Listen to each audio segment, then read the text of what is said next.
Pessoal, tudo bem com vocês? Boa noite, Rodrigo, Thaís, o pessoal que está aí ouvindo, aqueles que vão assistir depois a aula, sejam todos bem-vindos à nossa primeira aula de matemática financeira. Só um minutinho. Tem alguém com o microfone ligado?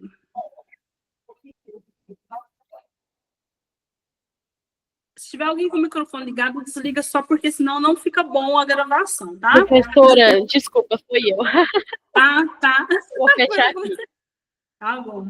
Gente, então vamos lá, né? Vamos dar início à nossa primeira aula de matemática financeira. Espero que seja uma caminhada gostosa, satisfatória para todos nós, que o conteúdo ao qual a escola solicitou que a gente abordasse, eu consiga trazer para vocês, esclarecer para vocês. Eu tenho a metodologia de sempre estar trazendo, tentando explicar isso voltado para o nosso cotidiano, porque eu acredito que quando a gente fala de curso técnico, a gente tem que trazer a matéria, óbvio que é a teoria, mas sempre voltado para o dia a dia. Então, às vezes, eu posso dar um exemplo da casa da gente, do dia a dia, da empresa, assim por diante. Por quê? Porque o meu intuito aqui na matéria não é fazer com que vocês decorem o que é uma matemática financeira e saiba tudo decoradinho, como os teóricos, estudiosos e tudo mais. Não, o intuito aqui é que quando vocês lembrarem, ouvirem falar de matemática financeira, vocês consigam assimilar isso voltado para o dia a dia, porque é uma disciplina, é uma matéria, é uma metodologia que a gente utiliza ela o dia inteiro, todo tempo na nossa vida, ok? Vamos lá, gente. Eu espero que seja um momento agradável, como eu falei para vocês. Eu vou compartilhar aqui os slides que eu trouxe para vocês, só que as minhas aulas são participativas. Se porventura eu estiver explicando, professora, eu não estou conseguindo assimilar esse conteúdo. Professora, eu não estou conseguindo entender, porque a senhora está falando rápido. Professora, qualquer questionamento pode interromper, não tem problema algum, e a gente vai tentar abordar de uma outra forma com que fixe aí o conteúdo, tá bom? Deixa eu compartilhar aqui com vocês. Qualquer dúvida pode me chamar, gente.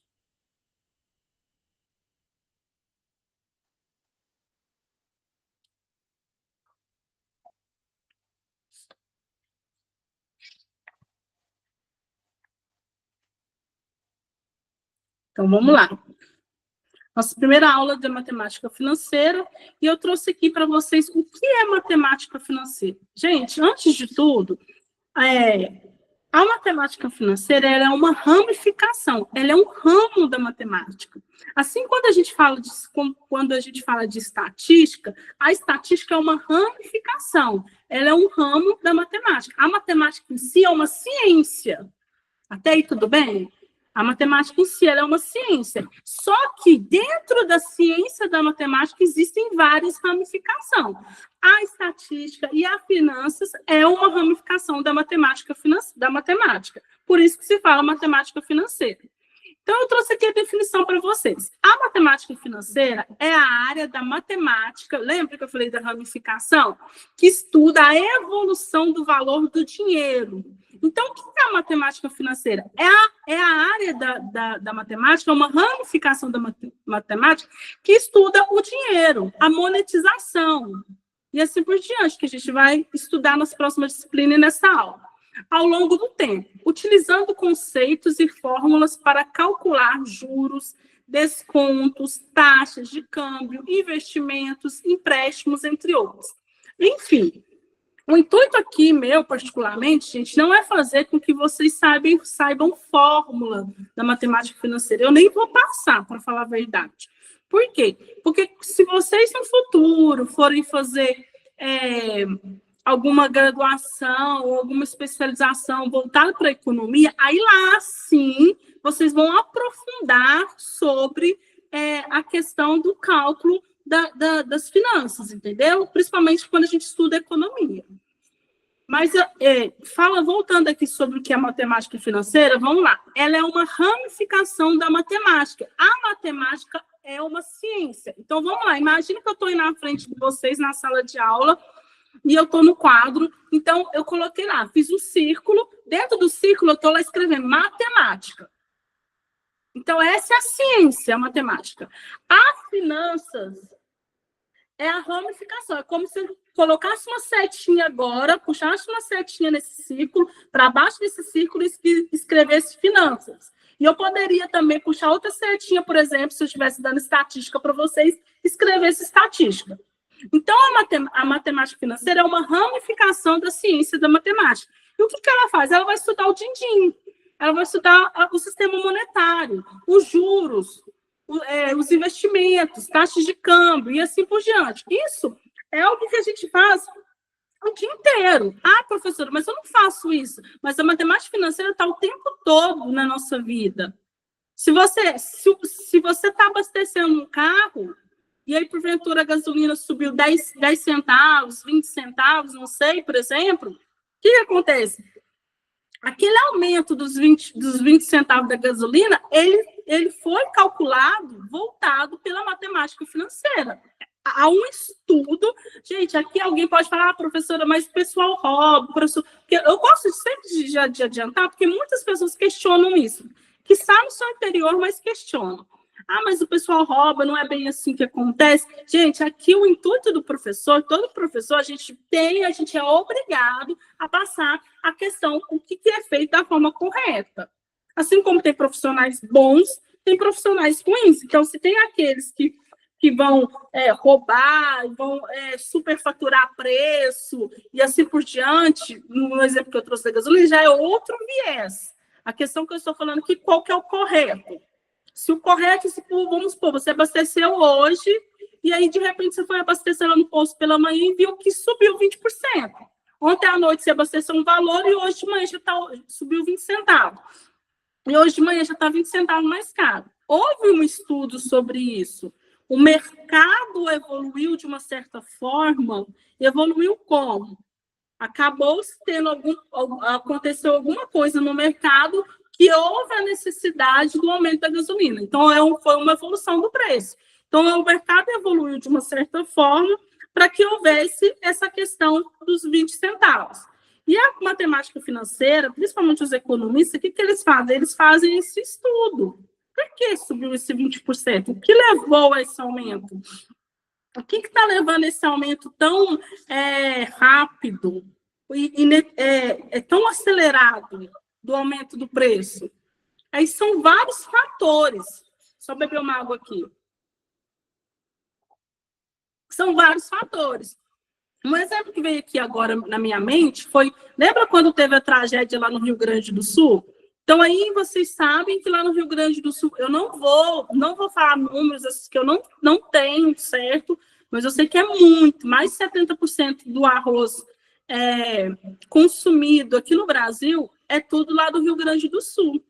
E aí, lembra que quando teve aquela tragédia lá, houve lá um aumento do arroz, os economistas começaram a estudar que poderiam ter o arroz poderia até ficar escasso em alguns lugares. Vocês lembram essas matérias? Então, e aí, quando teve esse aumento do arroz, por exemplo, os economistas, o que eles fizeram? Eles analisaram dentro da matemática financeira quais foram os viés, o que levou a esse aumento. E dentro da matemática financeira, não é só a questão, gente, do valor do dinheiro, o clima também, ele favorece essa evolução monetizado, essa evolução do valor de um certo produto. Uma tragédia, por exemplo, lá no Rio Grande do Sul, ou uma situação política de um país, tudo isso favorece. Ou talvez como que eu posso falar aqui, que me fugiu da cabeça, ou o surgimento de um outro produto similar também favorece a questão da evolução do preço. Isso tudo a matemática financeira, quando se faz um estudo sobre um determinado produto, um economista, por exemplo, ele não vai só estudar a questão das finanças, só dos números. Ele tem que estudar o que levou a chegar nesse ponto. E o que levou a chegar nesse ponto são vários fatores, são vários viés que fazem chegar a esse ponto.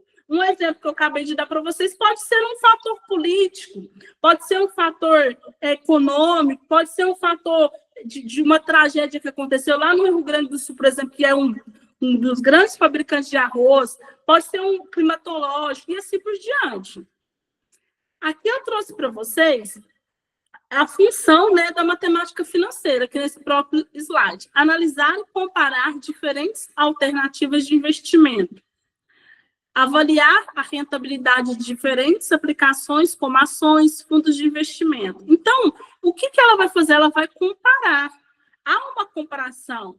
Olha só, se você, vamos supor que você ganhou aí, ou herdou um dinheiro, ou ganhou um valor, jogou um jogo, sei lá, herdou, ou teve trabalhava na empresa, aí teve um acerto, aí foi 200 mil.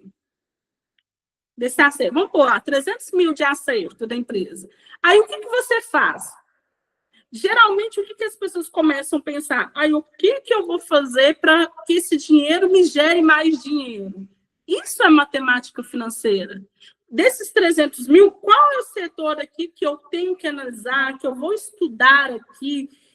Geralmente, quando a pessoa é leiga, ela solicita uma consultoria dentro dos bancos, porque hoje os bancos, Itaú, por exemplo, Bradesco, dependendo do cliente, né, da carteira lá do cliente, ele tem direito a uma consultoria de investimento. Aí, o que acontece? O gerente, a gente vai lá no Itaú, conversa com o gerente, e o que o gerente vai, ou o Bradesco, por exemplo, ele vai nos orientar. Esse gerente, ele é especialista em matemática financeira e em economia, e ele vai me orientar. Olha, Roberta, você tem 300 mil, olha, Rodrigo, Thaís, você tem 200 mil, já que você quer gerar mais dinheiro com isso aqui, de acordo com o mercado, com a análise do mercado atual, com esses números aqui, de acordo com a economia, com a política também, gente, a política influencia muito, muito, vocês não têm noção, não tem noção quanto que a política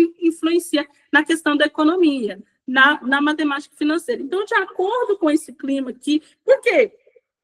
Professora, mas como que influencia? Se um governo está um governo muito desfavorável, se é um governo, por exemplo, que não está tendo tanta aceitação, se é um governo que está tendo muita inconstância, se é um governo, por exemplo, que não tá exercendo a democracia, ele é um governo que tende, isso é fato, gente, os estudos mostram isso, historicamente, não estou falando nem do Brasil, historicamente, mundialmente, os estudos mostram que quando o país passa por esses processos, de acordo com o governo, ele vai afundar. Ele vai afundar. E aí, sabendo disso, os grandes empresários de multinacionais, por exemplo, do exterior, eles sabendo de toda essa trajetória que está caminhando um certo país, eles recuam. Aí, às vezes, eles iam investir e eles não investem. Por quê? Porque eles sabem que aquilo lá não vai dar um bom negócio. Assim é um consultor. Se você tem aí 300 mil e quer gerar mais dinheiro, ele vai te orientar. Olha, de acordo com o clima, ou se for no agronegócio, por exemplo, ou de acordo com o político, ou a economia, assim por diante, não é viável para você investir aqui. Que tal você investir em ações imobiliárias? Ou que tal você investir nessas ações aqui? Porque há todo um estudo a respeito disso. Planejar e gerenciar o orçamento pessoal ou empresarial. A matemática financeira também nos auxilia a planejar o nosso gerenciamento, o nosso orçamento pessoal e empresarial. Por quê? Porque assim como uma empresa, vamos lá, gente, se você é gestor de uma organização, aí essa organização tem um faturamento de 100 mil, você faz aí um investimento mensal de 150 mil. Gente, o que vocês acham que vai acontecer? Isso qualquer pessoa sabe. A empresa vai falir, porque ela já está trabalhando em déficit de 50 mil. Imagina todo mês em déficit de 50 mil. Não dá um ano, essa empresa não existe mais. Assim somos nós dentro da organização pessoal. Se você, por exemplo, ganha 5 mil, aí você vai comprar um carro, pega uma prestação de 2.500. A não ser, gente, que você é uma pessoa que não tem família, que não tem gasto com nada. Nada com absolutamente nada. Mas se você tem algum gasto, já não é viável, porque vai que esse carro estraga. E estraga, gente, porque carro estraga. Tem depreciação, tem avaria. E os impostos? Então, tudo isso a gente tem que organizar. Tudo isso quando a gente vai fazer um endividamento, a gente tem que planejar tudo isso de acordo. A matemática financeira, a gente está dentro também do orçamento do governo. O governo, todo ano, no mês de janeiro, lá, quando ele pega e ele coloca lá para nós, pelo menos teria que colocar, como que vai ser o plano orçamentário do país. E dentro daquele plano orçamentário, que lá nada mais é, gente, que é uma planilha. Falando assim, a modo grosso, é óbvio, gente, porque se você for estudar economia, aqui eu estou falando a modo grosso. Se você estudar economia, você vai aprofundar bem mais, vai cavar bem mais o buraco. Mas a modo grosso, o plano orçamentário do governo nada mais é que uma planilha. Assim como você faz uma planilha das suas finanças, dos seus gastos, é uma planilha dos gastos que o governo vai ter. O governo precisa saber quanto que eu vou gastar na saúde, quanto que eu vou gastar na educação, na segurança, e assim por diante. Para ele saber se realmente ele vai conseguir arcar com aquilo lá. Não adianta. O que muito acontece, infelizmente, nos governos aí que a gente vê, é que chega ano eleitoral, ele arromba os cofres públicos. E o que é arrombar os cofres públicos? Nada mais é, gente, assim como nós, pessoas físicas. Imagina aí, ganha 5 mil, de repente você vai fazer dívida mensal de 8 mil. Você está fazendo um arrombo de 3 mil reais. Você está trabalhando em déficit de 3 mil. Um arrombo em cofres públicos é isso aí também.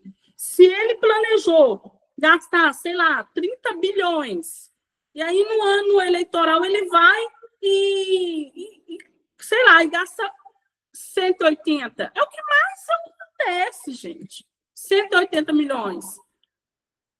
E aí, o que vai acontecer? Ele vai deixando a roupa. Por isso que a dívida do Brasil não consegue, não só por isso, são vários fatores, mas um dos motivos que não consegue pagar a dívida do país é por esses motivos, uma má administração do dinheiro.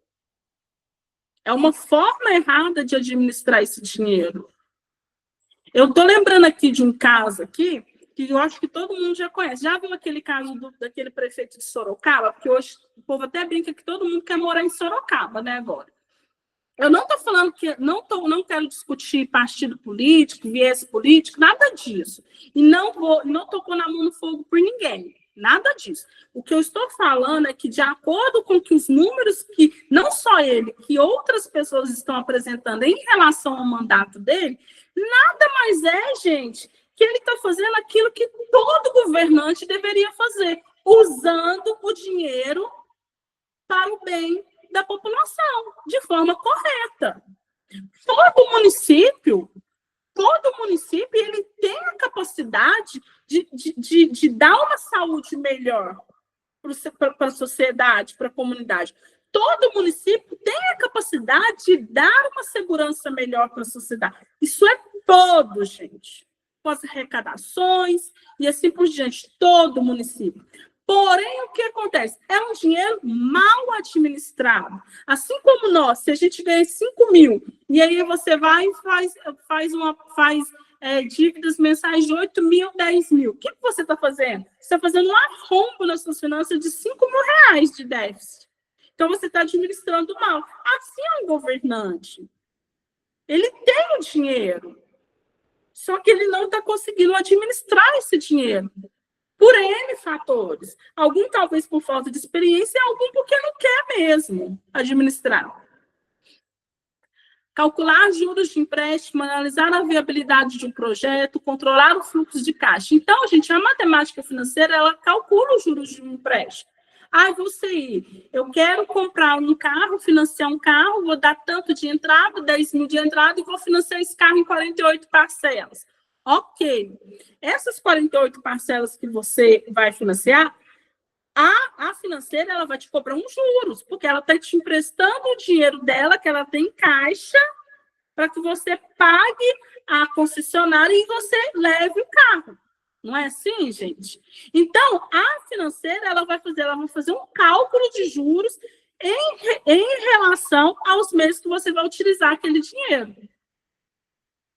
Entendeu? Analisar a viabilidade do projeto. também é matemática financeira.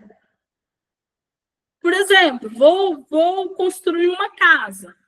Aí eu tenho 300, vamos lá, 300 mil também, 300 mil. O que acontece?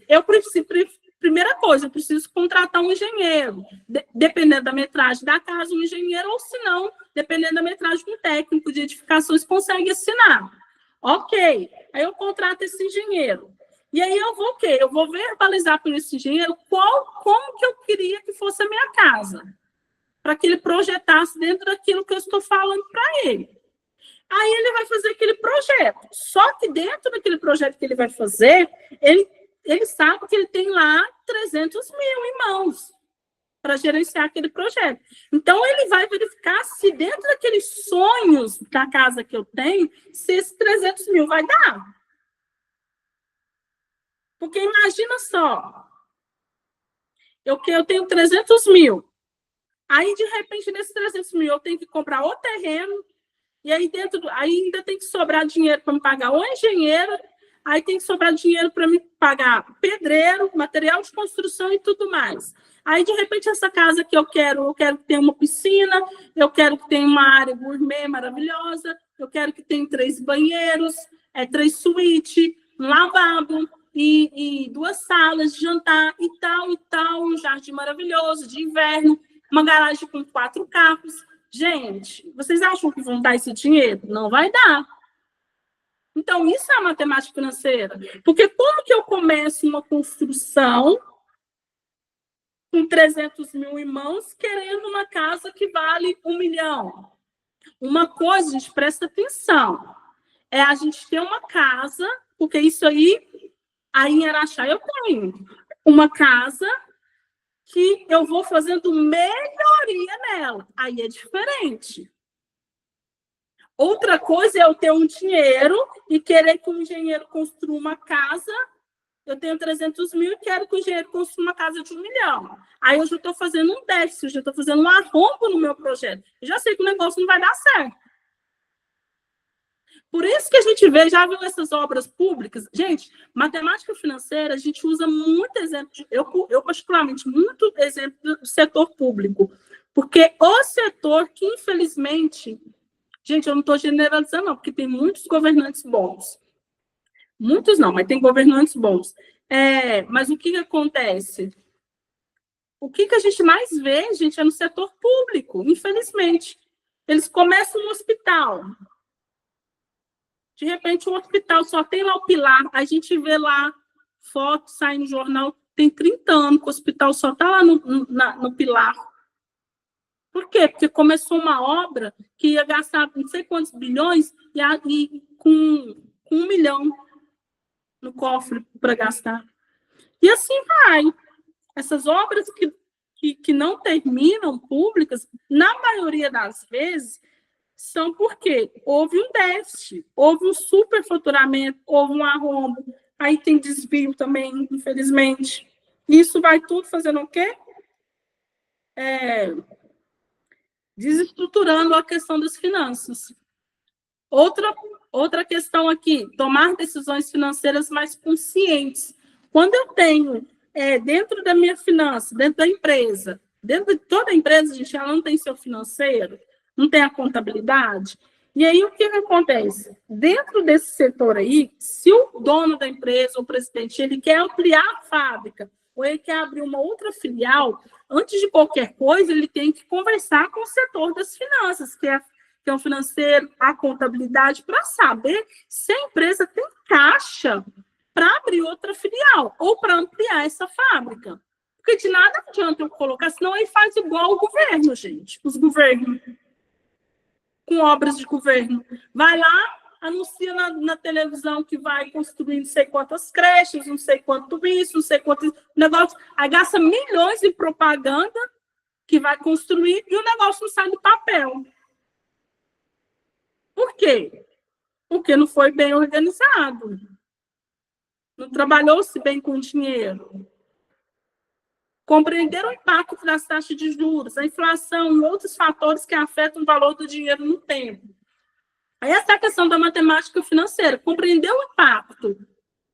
Porque tem época que se você quer comprar uma casa financiada, um carro financiado, tem época que é até viável, mas dependendo da época não é viável. Já vi situações de pessoas que pagaram, vamos supor, uma prestação de R$ 1.300 e passou 15, 20 dias, a outra pessoa foi lá e comprou o mesmo carro pagando prestação de 1.100. R$ 200 de diferença, gente. É muito dinheiro, gente. Põe R$ 200 em 48 meses. Por quê, professor? Porque foi a época, o impacto, isso tudo influencia. Aqui eu trouxe alguns conceitos básicos aqui, de alguns ramos aqui da matemática financeira, denominações. Capital. Capital é o valor inicial aplicado em uma operação financeira. Então, vamos supor que você tem uma empresa. Ok, eu tenho essa empresa. Então, essa empresa minha, ela tem um capital, que é o capital de giro. O que é esse capital de giro? É um montante. É um valor que eu tenho lá em conta, está depositado lá na conta da empresa, no nome da empresa é um CNPJ, né? Não é pessoa física, que a gente não mistura, que esse capital é o dinheiro que eu tenho para organizar, para administrar, para sustentar a sobrevivência da empresa. Nada mais é que isso é o capital. Juros, remuneração ou custo do capital empregado ou utilizado. O que é os juros? É o valor que eu pago para ter aquele dinheiro. Então, lembra lá que eu falei para vocês do veículo? Quando eu compro o veículo, vamos supor que eu financiei um veículo de R$ 100.000. Então, foi lá, passei na financeira, foi aprovado o meu crédito. Então, nada mais é que aqueles R$ 100.000, eu estou pegando emprestado do banco, que aprovou meu cadastro, R$ 100.000 para me pagar a concessionária. Só que por eu estar pegando emprestado, a financeira ela vai me cobrar uns juros. Por quê? Porque ela vive disso. É juros exorbitantes, gente? Só Deus, né? A gente sabe. Mas ela vive disso. Então, o que acontece? Ela vai me cobrar uns juros, um valor a mais dela me emprestar aquele dinheiro. Então, quanto mais tempo eu demorar a pagar, mais juros eu vou pagar para o financeiro, porque mais tempo eu vou ficar com aquele dinheiro emprestado. Taxa de juros, percentual que representa a remuneração ou custo do capital. Então, taxa de juros nada mais é que o percentual. A financeira fala assim, olha, você vai pegar emprestado 100 mil para comprar esse carro, ok, mas a minha taxa de juros mensal é de 8,3. Então, a financeira ela já fixa uma taxa de juros que pode oscilar, rasga-se pode, ela oscila, não é que ela pode, ela oscila, esse percentual, ele oscila em relação àqueles fatores que eu falei para você, pode ser economia, política, clima e assim por diante, situação do país. Então, toda financeira ela tem seu percentual de juros que ela cobra para te emprestar o dinheiro. Vamos lá. Valor presente. Valor atual de uma quantia de dinheiro no futuro, descontando-se os juros. Então, gente, o que é o valor presente? O valor presente eu peguei R$ 100.000. Esse é o valor presente. É os R$ 100.000. Foi o valor que eu peguei. Agora, quanto eu vou pagar já é outra questão. Se eu peguei R$ 100.000, pô, não vou pagar 230. Não, nem 280. Dependendo. 230, 280, dependendo. Então, o valor presente é o valor que eu peguei, sem os juros. Valor futuro. Valor de uma quantia de dinheiro em um determinado período de tempo no futuro, considerando a taxa de juros. Então, o valor presente, gente, é o valor que eu peguei. Pá, 100 mil. Peguei emprestado, assinei o contrato, foram lá e pagaram a financeira. O valor futuro é o valor que eu vou pagar com a taxa de juros, 280 mil. Esse é o valor futuro. Esses 100 mil reais vai custar para mim 280, porque eu vou pagar 180 mil de juros. Inflação, aumento generalizado e contínuo dos preços de bens e serviços. Toda vez que há um aumento generalizado, o que é generalizado? Um aumento crescente, disseminado, de um preço, significa que está tendo uma inflação. Nossa, aumentou o arroz. aumentou o feijão, aumentou a cesta básica. Aplicação da matemática financeira. Investimentos. Calcular a rentabilidade de uma aplicação, comparar diferentes fundos de investimento. Aqui eu vou só ler nesse slide porque eu já falei, acredito, bem explicado em cima. Empréstimos. Calcular o valor de parcelas ou custo total do empréstimo. Financiamentos. Calcular o valor da prestação, a taxa de juros anual. Câmbio, calcular o valor de uma quantia de dinheiro em outra moeda, analisar a variação cambial. Vamos lá, o câmbio eu não falei. O câmbio, gente, ó, calcular o valor de uma quantia de dinheiro em uma outra moeda. Então, nada mais é que eu vou calcular o valor, por exemplo, 100 dólares nos Estados Unidos é 100 dólares. No Brasil, quanto que está o dólar hoje? 6 ponto quanto? Então, é só você multiplicar 100 vezes 6 ponto quanto? Já vai dar 600 e tantos reais. Então, é de acordo com a moeda do país. Ok? Montante. O montante em finanças é o valor total acumulado após um período de investimento ou aplicação de capital, incluindo o capital inicial e os juros ou rendimentos gerados. Em outras palavras, é o valor final de uma operação financeira como investimento ou empréstimo. Então, gente, o montante nada mais é que o valor final de uma transação financeira. Peguei 100 mil reais para financiar um carro. Ok, vou pagar 280 mil. O montante é 280 mil, que é o valor final. Investi 300 mil reais. Lembra lá quando a pessoa foi mandada embora, teve um acesso de 300 mil, foi lá no banco, seguindo a orientação do gerente, investiu vamos supor, numa ação imobiliária, 300 mil. Esse 300 mil, no final do ano, supondo que ele vai me gerar aí 390 mil, 90 mil. Então, 390 mil é o montante, porque 90 mil é só os juros do investimento que eu ganhei, que eu pus no bolso, que eu fiz meu dinheiro gerar mais dinheiro. Ok? No contexto financeiro, o montante é a soma do capital inicial com os juros. Então, lembra lá, 100 mil mais 180 mil, que é os juros, 280. Ou rendimentos. O rendimento, lembra lá que eu acabei de explicar? 300 mil de investimento, mais 90 mil, que foi os juros do investimento, da aplicação, 390. É o valor que você receberá no final do investimento ou que terá que pagar no final de um empréstimo.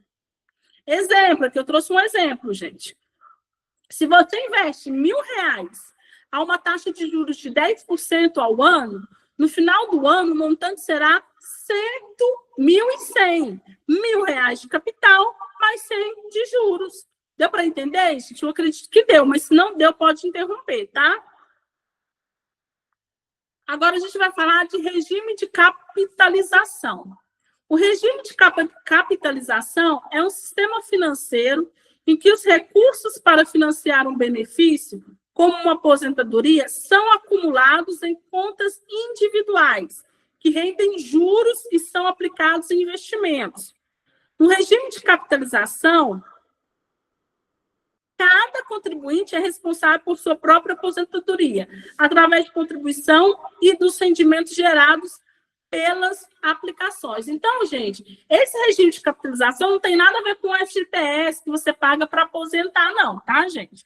Isso aí é uma aposentadoria, é um investimento que você faz. Então, vamos supor, você tem uma conta num banco, aí o gerente vai e te oferece esse investimento, que todo mês você vai pagar X valor com R$200, para que quando você aposentar, depois de 20 anos, você tenha uma aposentadoria de X valor. Porque você investiu esse dinheiro, e esse dinheiro vai te trazer um retorno no futuro. Como funciona? No regime de capitalização, os recursos das contribuições previdenciárias são investidos e geram rendimentos, que são adicionados ao capital inicial. Ao chegar no momento da aposentadoria, o valor acumulado é usado para financiar os benefícios. Foi o que eu acabei de falar. Você paga todo mês Aí, o que acontece? Supondo R$200, depois de 20 anos, você tem lá aquele valor investido, que é como se você tivesse feito uma poupança, a grosso explicação, você tivesse feito uma poupança, então, todos os meses só que não é uma poupança, tá, gente? É um exemplo. Você deposita, não, você paga uma guia ou deposita R$200, e no final de tantos anos, aquele R$200, ele vai ter um rendimento. Ele tem muito mais rendimento do que a poupança. Por isso que não é uma poupança, tá, gente? Vantagens. O regime de capitalização permite uma maior flexibilidade na gestão dos recursos e pode gerar melhores resultados, dependendo da performance do investimento. Desvantagens. O regime de capitalização pode gerar resultados diferentes para cada segurado, dependendo da performance dos seus investimentos, e pode exigir maior controle e conhecimento sobre investimento, gente. Por isso que eu falei que a importância dessa questão aí, quando você, por exemplo, você pega e você vai no banco, o que você vai fazer? O seu gerente, ele vai te orientar. Aí ele vai falar, olha, que tal você investir nisso, fazer esse investimento naquilo, ou numa ação previdenciária, numa aposentadoria, e assim por diante, ok? Regime de capitalização simples. Como funciona? A taxa de juros é aplicada apenas sobre o valor inicial do investimento, ou seja, os juros não são reinvestidos. Então, gente, o que é esse regime de capitalização simples? Supondo que eu investi todo mês R$200 e no final de X anos eu tenho 1 milhão. Aí o que acontece? Esse valor, desse 1 milhão, no regime de capitalização simples, no final de X anos, eu pego só aquele 1 milhão. Por quê? Porque eu só vou ganhar os juros, eu vou só gerar o dinheiro em cima dos juros, do dinheiro que eu estou depositando todo mês. Já no regime de capitalização composto, que esse eu não vou explicar hoje, vou explicar na próxima aula, eu já ganho juros em cima de juros. É como se eu depositasse 200 hoje, nesse mês de abril, no mês de maio eu depositei 200, 400. Com juros, supondo que eu fiquei 440. Então, eu vou pegar só o 440. No regime de capitalização composto, eu já vou pegar 440 mais os juros em cima do 440. Mas não precisa confundir, não, que na próxima aula eu vou explicar o composto, tá? Porque ele é um pouquinho mais detalhado. Aqui eu trouxe um exemplo do regime de capitalização simples. Se você aplica R$1.000 com uma taxa de juros simples de 10% ao ano, no final do primeiro ano, você terá 1.100, não é, gente? Então, que é R$1.000 mais 10% de 1.000. No segundo ano, você também receberá 100 de juros, pois a taxa continua sendo calculada sobre o valor inicial. Entenderam? Então, assim, esse ano de 2025, 10% ao ano. Então, foi 10% de 1.000, 1.100. No ano que vem, vai ser 10% em cima dos 1.000. Já no composto, já é 10% em cima de 1.100. Entendeu? Mas na próxima aula a gente fala.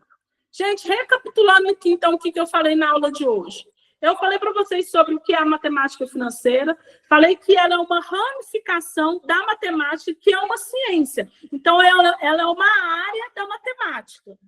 Falei aqui para vocês sobre como que é aplicada a matemática financeira, para que ela serve, sobre planejar e gerenciar o orçamento pessoal e empresarial, analisar e comparar as diferentes alternativas de investimento, calcular os juros e empréstimos, viabilizar os projetos, como eu falei para vocês, da uma construção de uma casa e controlar o fluxo de caixa.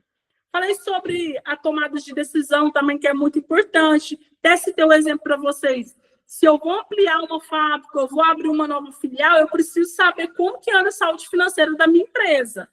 Trouxe conceitos básicos de capital. O que é o capital? É o valor inicial de uma operação. É o valor que eu tenho. Juros é a remuneração, o custo do capital. Quanto que aquele capital me custou? Peguei 100 mil de empréstimo. Então, quanto que aqueles 100 mil me custou? Custou 280? Foi só 180 mil de juros? Taxa de juros é o percentual que cada financeira me cobra. Olha, financeira X me cobra 8,3 ao mês, financeira Y 4 ponto tanto, e assim por diante. Gente, aqui eu estou chutando, tá? Então, cada financeira tem seu percentual de juros. Valor presente, falei para vocês, que é o valor da quantia de dinheiro, o valor que eu tenho. Valor futuro é o valor que eu tenho, mais os juros que eu vou pagar. A inflação é um aumento generalizado, é um aumento contínuo, né, de um determinado bem ou serviço, que eu trouxe o exemplo para vocês, né?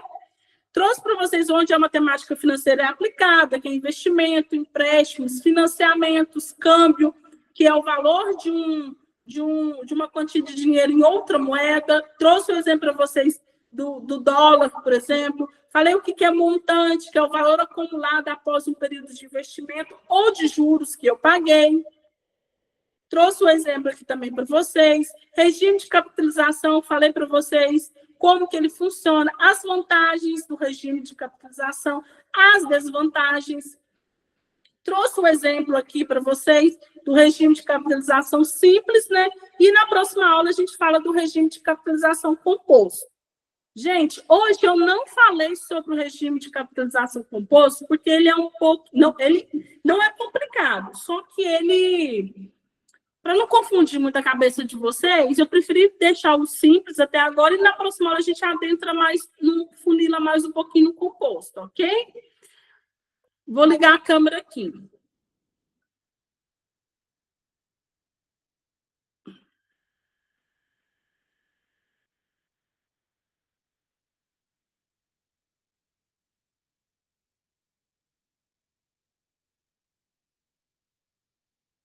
Pessoal, ficou alguma dúvida? Deu para entender?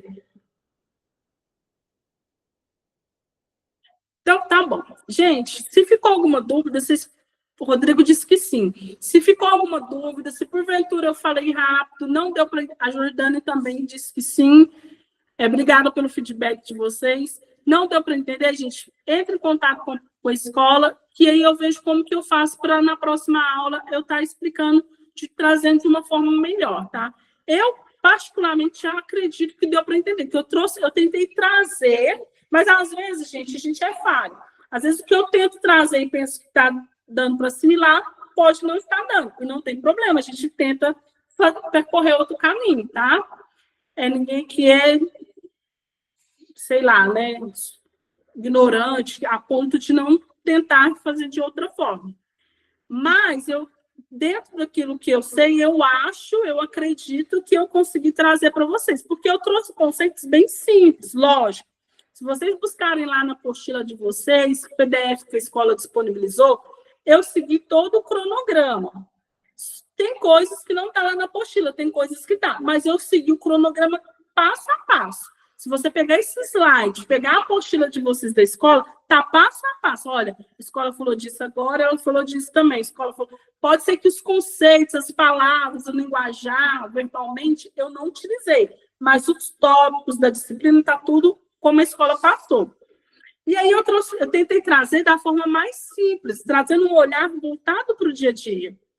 Por isso que eu citei o exemplo de um financiamento de um carro, por isso que eu citei o exemplo do arroz, do Rio Grande do Sul, por isso que eu citei o exemplo de um projeto de construção com um engenheiro. Por quê? Para que vocês consigam assimilar, tá bom? Gente, então tá bom. Que Deus abençoe vocês. Muito obrigado quem esteve aqui na aula. Quem não esteve vai assistir essa aula. Muito obrigado por ter assistido a aula até o fim. Que o Espírito Santo guie cada um de vocês e até mais. Beijos. Tchau, tchau.